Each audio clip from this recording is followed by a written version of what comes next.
Okay, good morning everybody, it's Mike, and thanks for joining me this morning. I'm completing a series this week that we started about the use of phone prospecting in our real estate business. Now, before you just hang up, hang with me here. This is the last day. We'll move to a different topic next week. I know how uncomfortable phone prospecting sounds to you, and I know so many of us are saying, well, I'm just not going to do that. And hopefully during the course of this week, I want to give you different ideas, a different way of looking at it. And today I want to finish with three critical questions around the effective use of phone prospecting. Okay, let's start with what those are. So the three questions, should we leave messages? Number two, should I use scripts? And if so, which scripts should I use? And the third question that I jotted down was, why? Why should this be a part of my daily routine?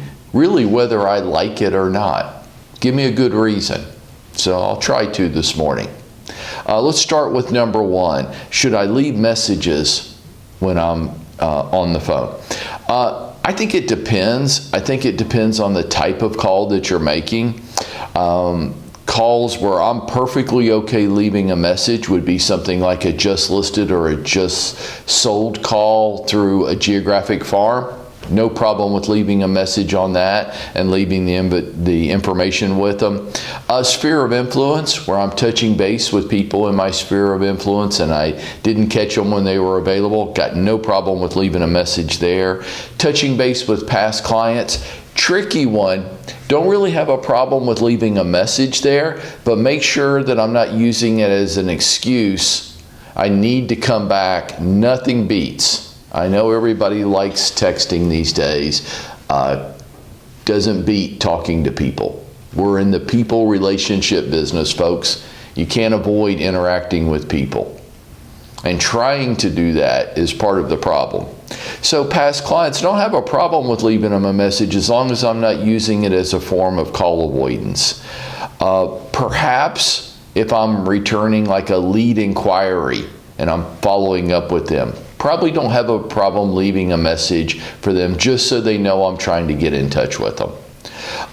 Where I would not use messages would be in more of a sales type of environment.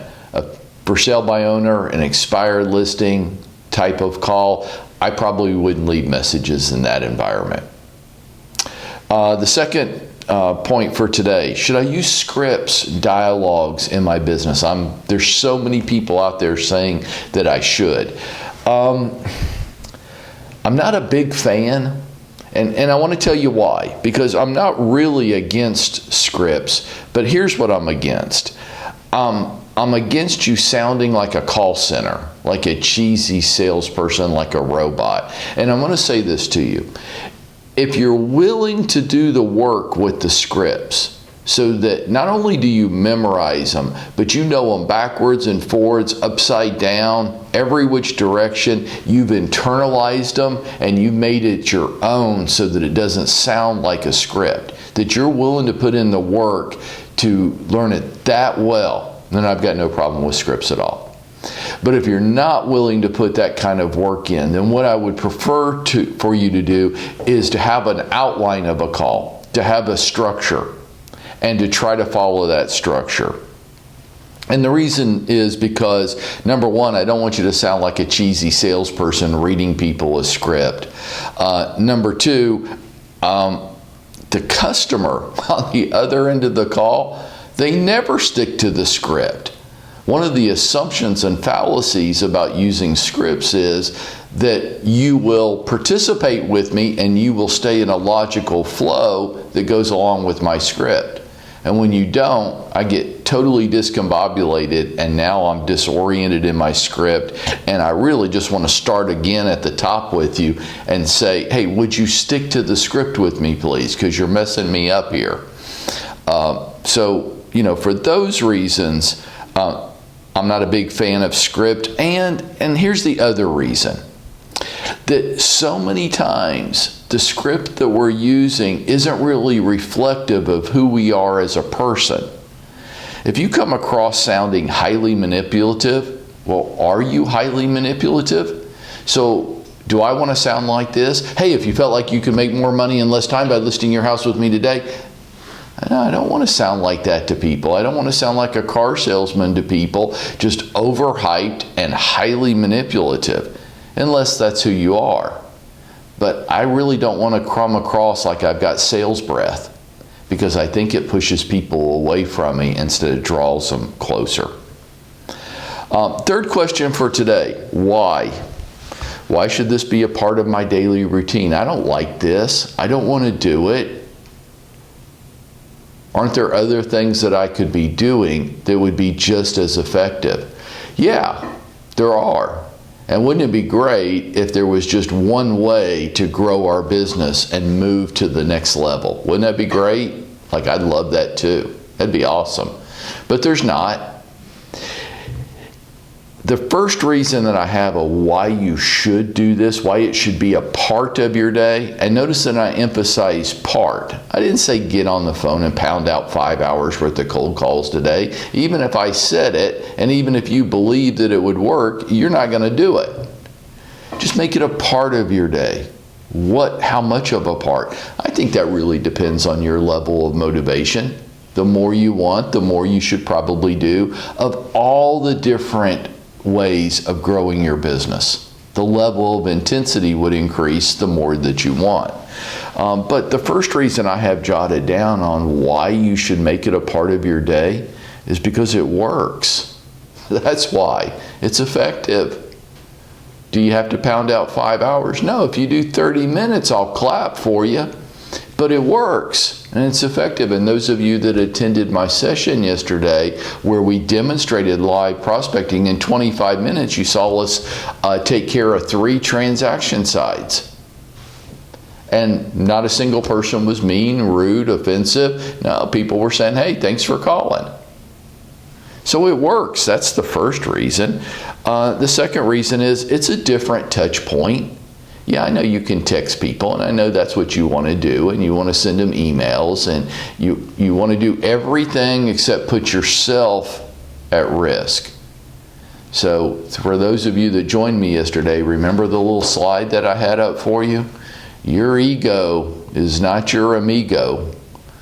The reason that we're resisting this, you can say you don't like it. Now, I just say, well, your fragile little ego. Those fragile little egos of ours. If we could just get control of that. Don't want you to get rid of your ego. Just want you to harness it for the powers of good and ride it to the next level in your business.